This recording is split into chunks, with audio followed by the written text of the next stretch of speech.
Hey everybody, Katie and I would have loved to be with you today, but as you're watching this, we will be in North Carolina celebrating with the Scheller family, the marriage of Jacob, but we'll be missing you today. I don't have much of a voice today, so I'm going to try to get through this talk, all right? Today I want to continue to talk about accessing abundant wholeness, and I want to talk about how we do that with our thinking. So let's look at Philippians 4, 8 through 9. And this will probably be familiar to some of you. It says, "Finally, brothers and sisters, whatever is true, whatever is noble, whatever is right, whatever is pure, whatever is lovely, whatever is admirable, if anything is excellent or praiseworthy, think about such things. Whatever you have learned or received or heard from me or seen in me, put it into practice, and the God of peace will be with you." So here, Paul is wrapping up his letter to the Philippians, and he tells them and us the things that we are to think about. He says, think about such things. Now, the word think in Greek can be translated think, can be translated ponder, dwell, reflect, muse, ruminate, imagine, daydream, focus on, chew on, mull over, or meditate on. And a few of our translations may opt for meditate here because Paul's a Jewish rabbi. And in spite of the fact that the word is Greek, the imagery is of Hebrew meditation. Paul says, think about or meditate on such things. And there's a big gap between Eastern meditation and Hebrew meditation. Eastern meditation is about emptying our mind, but Hebrew meditation, on the other hand, is about filling your mind. Meaning it's not just about getting the toxic thoughts out of your brain, but it's also about getting life-giving, healing thoughts into your brain.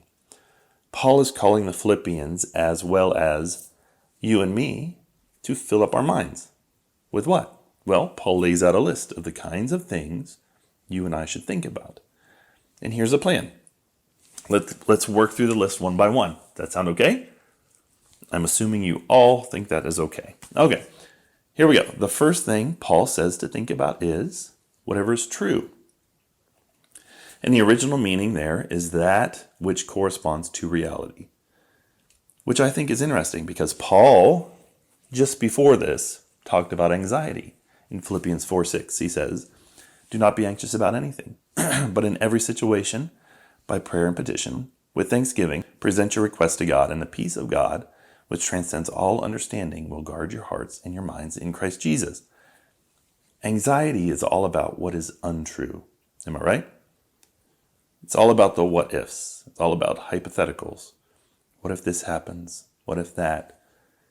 It's not about reality. It's about what may or may not become reality in time. That's why 90% of the things that you and I worry about never happen.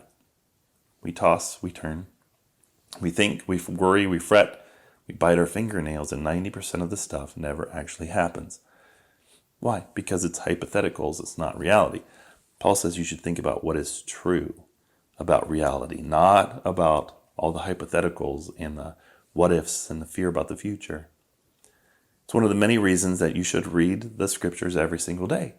Because when you open up your Bible and read, you read the truth. You are filling your mind with, okay, yeah, that is the real true story of the world. Oh yeah, that is ultimate reality. Oh yeah, all that other stuff, that's not true. Think, Paul says, about what is true. Secondly, whatever is noble. The word here was used in the ancient world for behavior that was fitting for nobility or royalty. So you are sons and daughters of the King of the universe. Ephesians 4:1 says, "I urge you to live a life worthy of the calling you have received." Or put it another way, live up to who you really are. Paul is calling you and me to act like nobility, but not only that, to think about what is noble or what is fitting for the nobility. Not to think about what is crass or trashy. No, think about what is noble. And this makes me think of TV.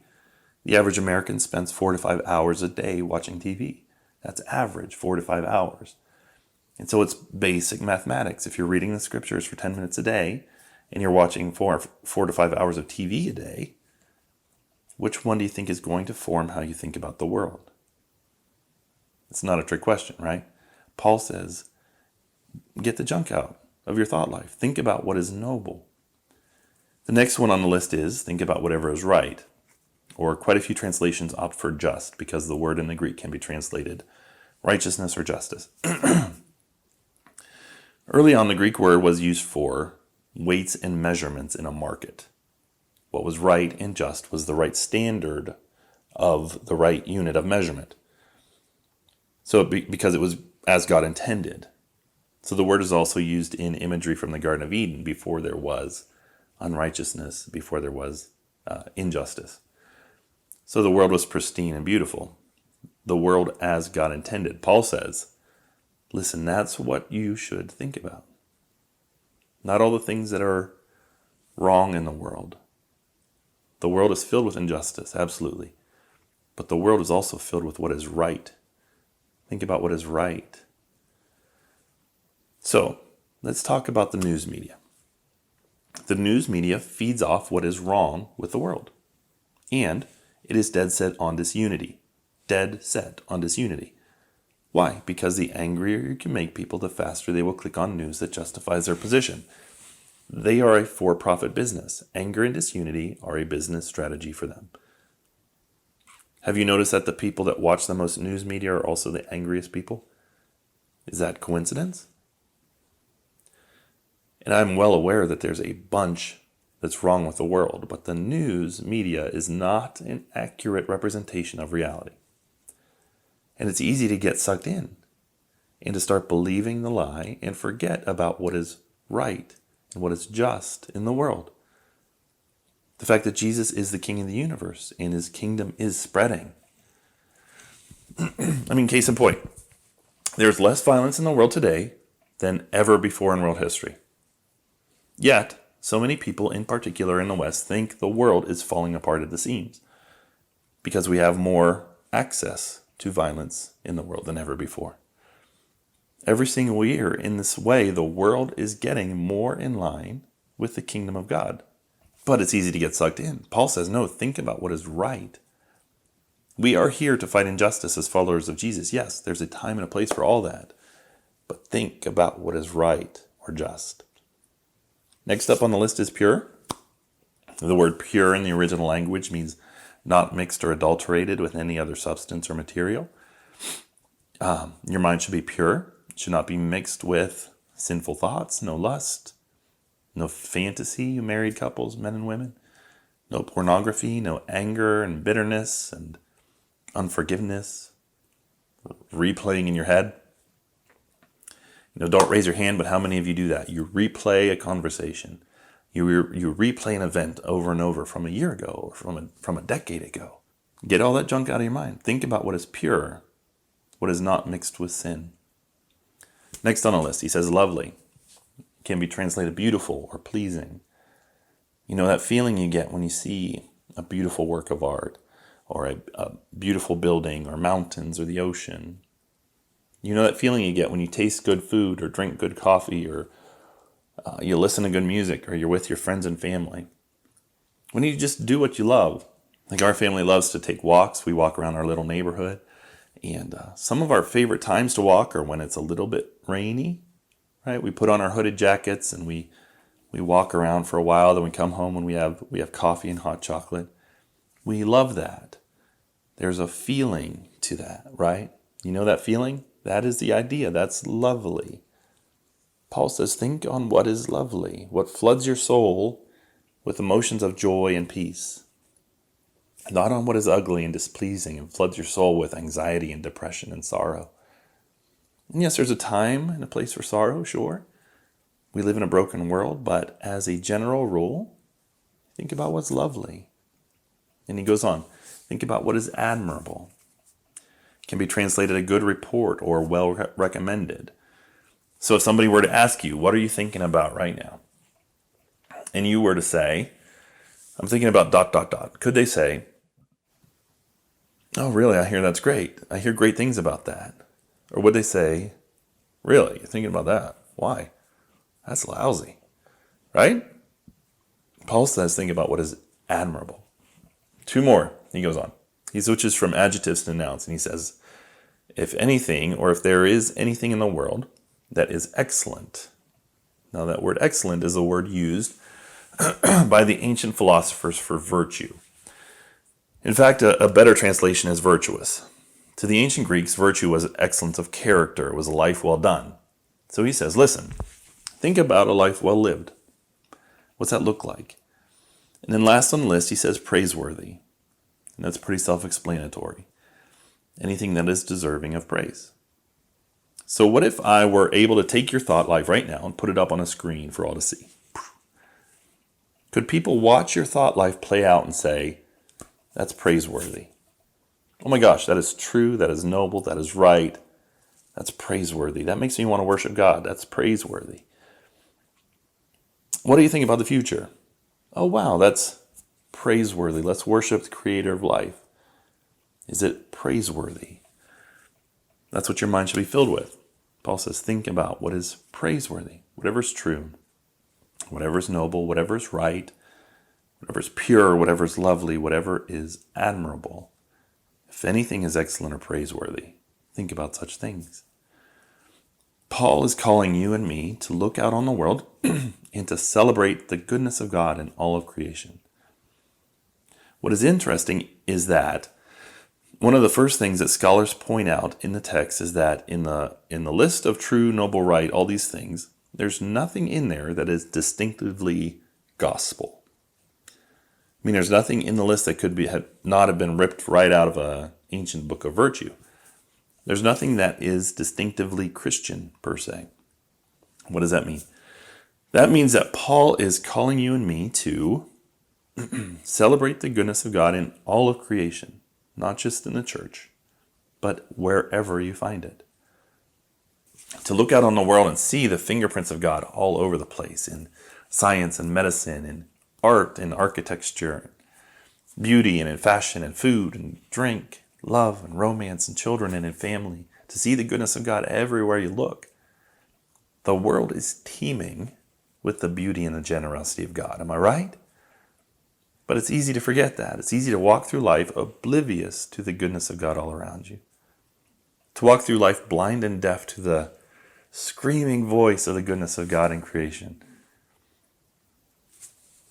Here's a quote from N.T. Wright in his commentary on Philippians. He says this. He says, the command in Philippians 4, verse 8, to think about all the wonderful and lovely things listed here runs directly opposite to the habits of mind instilled by the modern media. Read the newspapers. Their stock in trade is anything that is untrue, unholy, unjust, impure, ugly, of ill repute, vicious, and blameworthy. Is that a true representation of God's good and beautiful world? How are you going to celebrate the goodness of the Creator if you feed your mind only on the places in the world which humans have made ugly? How are you going to take steps to fill your mind instead with all the things that God has given us to be legitimately pleased with and to enjoy and celebrate? That's God's heart for you, to fill up your mind with all that is good in the world and to celebrate the generosity of God, to think. You know, there's this idea out there that goes, well, you Christians have faith, but I'm a thinker. That's an incredibly self-serving little narrative. It's, well, yes, I know people believe all this Christianity stuff, but I'm a reasonable person. I'm a thinker. Paul in the whole Bible says, nuh-uh. Listen, you will not have peace. You will not be able to live the Christian life unless you think. It's a lack of thinking that gives you a lack of peace, this says. Engage your entire intellect. Christians ought to be the people who are most willing to think. If you kind of talk to a typical atheist and ask, what do you believe? They'll say, well, I believe this life is all there is. I don't think there's a God. I think this is it. And you might say, well, okay, so you believe that the feeling of love is an illusion. It's just a chemical reaction that helped your ancestors survive. When you die, that's it. And eventually nobody is even going to be around to remember anything you've ever done because the sun's going to burn out. So nothing you do in the end makes any difference. And love's an illusion, and when you die, it just all goes black. They'd probably say something like, well, yeah, but I don't think about it all the time. I just live one day at a time. In other words, they are getting their peace by not thinking out the implications of what they believe. Well, Christians are different. We get our peace from thinking out the implications of what we believe. You have to use your head. But we filter our thoughts, and our filter is Jesus and the gospel. It is through that filter that we know what to critique as evil and what to celebrate as good, because we have to do both, right? God created the world. He created food and drink and music and beauty and sexuality and all of that. All that was created by God. And at its core, it's good. It's a gift from God to the world, to you and me. But we screwed it up in the garden a long time ago. Because of sin, quite a lot of that has been corrupted and warped. And now it's evil, right? There is evil in the world. And Jesus and the gospel of Jesus is the filter to know how you and I know what to critique as evil and from the enemy and what to celebrate as good from God. And Paul is saying, find the good in creation. We know all about evil, right? There are push notifications on our phones about evil. There's a 24-hour news cycle that streams evil. But we also have to find the goodness because it's actually all over the place.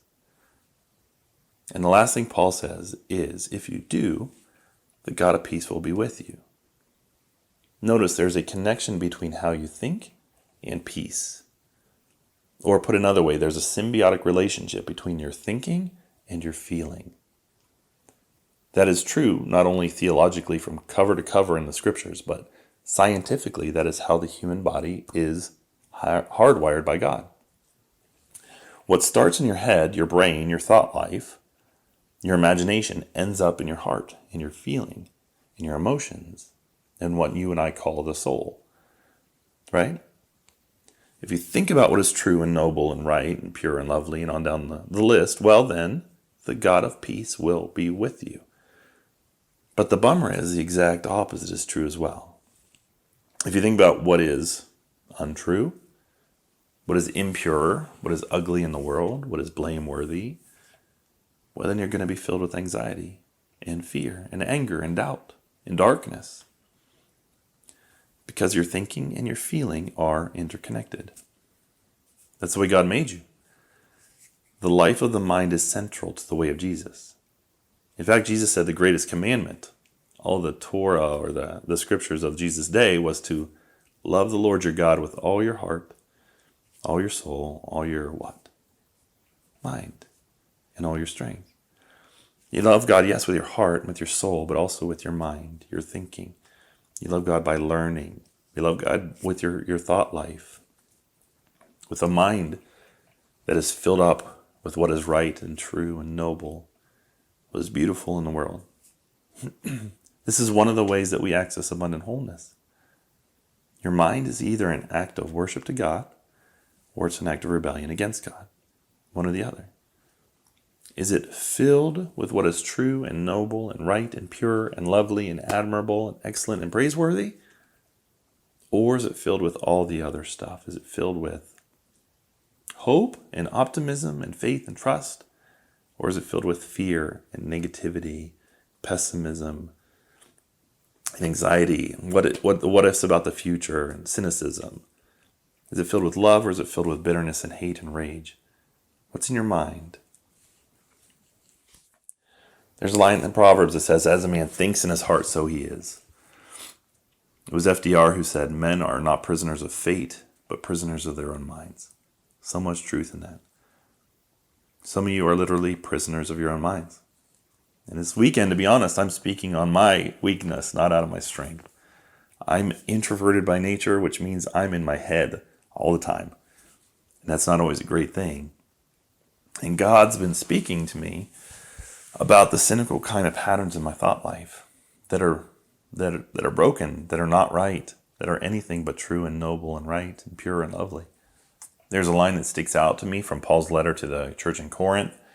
He writes this, for although we live in the flesh, we do not wage war according to the flesh, since the weapons of our warfare are not of the flesh, but are powerful through God for the demolition of strongholds. We demolish arguments and every proud thing that is raised up against the knowledge of God, And we what? Take every thought captive to obey Christ. Paul says, listen, there are strongholds in your mind. And that word strongholds in Greek was used for military castles or fortresses dug into the sides of mountains that were unreachable and impenetrable. There are strongholds in your mind, in the way you think about the world, that are anything but true and noble and right. And Paul says that we need to demolish strongholds. Now, what's fascinating to me is what Paul called strongholds, in the modern world, psychologists call neural pathways. I'm not much of a scientist at all, understatement of the year, but your brain, as you know, is made up of billions of neurons that are all interconnected. And when you repeat a thought or an action, you start to form these neural pathways where your thoughts start to flow through your brain at a rapid pace. And the more you repeat a thought, the more you repeat an action, the more the neural pathways form. And you start to actually think what you and I call automatically, right? It's the way you think about the world. And it might be good and it might not. You know people who are optimists, right? So their neural pathways, the way they think about the world is with hope. And then there are people like me. And psychologists used to think that by your late teens, by 20 or so, you are who you are, right? Your brain, the way you think about the world is set in stone. But that is now scientifically proven to not be true. The fairly new scientific idea of neuroplasticity is that your brain can change. Your brain can actually grow. You can form new neural pathways away from negativity or whatever. And you can actually change the way your brain works. There's also a fairly new field of psychology called positive psychology, which is about 20 years old. And it started with a few guys at Harvard who said, listen, psychologists only study unhappy people. Why don't we start to study some happy people? Nobody had ever really done that. So 1998 was the first year a psychologist really started to study happiness. And since then, hundreds of studies have been done at Harvard and Stanford and top universities all over the world on a brand new field of science called positive psychology on the happiest people in the world. What cracks me up is all the findings, right? So here's like the primary takeaway. The primary takeaway is this, that the American myth is that if I'm successful, then I'll be happy. And guess what? It's not true. Shocker of all shockers. They found that happiness and contentment is not about circumstances. It's all actually about the brain. It's about how they think about the world.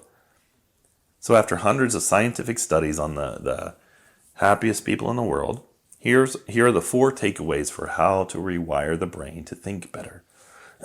Tell me if any of these sound familiar. First off, meditation or prayer. Are we fans of either of those?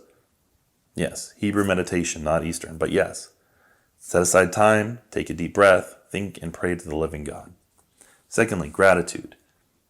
Be thankful for all the blessings and gifts of God. Third on the list is conscious acts of kindness. Right? Serve people, help people, bless people. Share your money with those in need. Don't focus on yourself, focus on those needs. Does that sound at all like Jesus to you? 4, healthy relationships. It's basically know God, share life, serve others. Crazy, right? Here's what I love. Every single thing on the list, followers of Jesus have been saying for thousands of years. Psychologists and researchers are just now waking up to what the authors of the scripture have been saying for literally thousands of years. There's this great quote by Robert Jastrow. It says, "For the scientist who has lived by his faith in the power of reason, the story ends like a bad dream. He has scaled the mountains of ignorance. He is about to conquer the highest peak. As he pulls himself over the final rock, he's greeted by a band of theologians who have been sitting there for centuries." I mean, there's nothing on that list that is not straight up the way of Jesus, right? But the difference, and here's what we need to get. The difference between self-help and the gospel of Jesus is that in self-help, the end is happiness, but that's the end. In the gospel, the end is Jesus. Paul says, think about what is right and true and noble and lovely and all that, but he does not say, and then you'll be happy. Well, that's true. But he says, and then the God of peace will be with you. To Paul, this is not a narcissistic self-help technique. But to Paul, this is about God. This is about Jesus. This is about the God of peace. And what we're just now waking up to is what God has been saying all along. How you think matters. What a man thinks he becomes. That is flat out true. If your mind is filled with all the wrong in the world, you will never have peace. But if your mind is filled with what is true, what is noble, then the God of peace will be with you. And that's my prayer for you in the coming weeks and months and years. Because it's not going to happen in a weekend. Or you're not going to reprogram your brain during a sermon, right? But in the coming weeks and months and years, may you demolish the strongholds in your life, strongholds in your thought life, the strongholds in how you think about the world, strongholds of grumbling and fear and cynicism and negativity, the brokenness of the world. May you really learn how to think as an act of worship to the living God. May you think about what is true and what is noble, what is right, what is pure, what is lovely, what is admirable, what is excellent, what is praiseworthy. And may the God of peace be with you.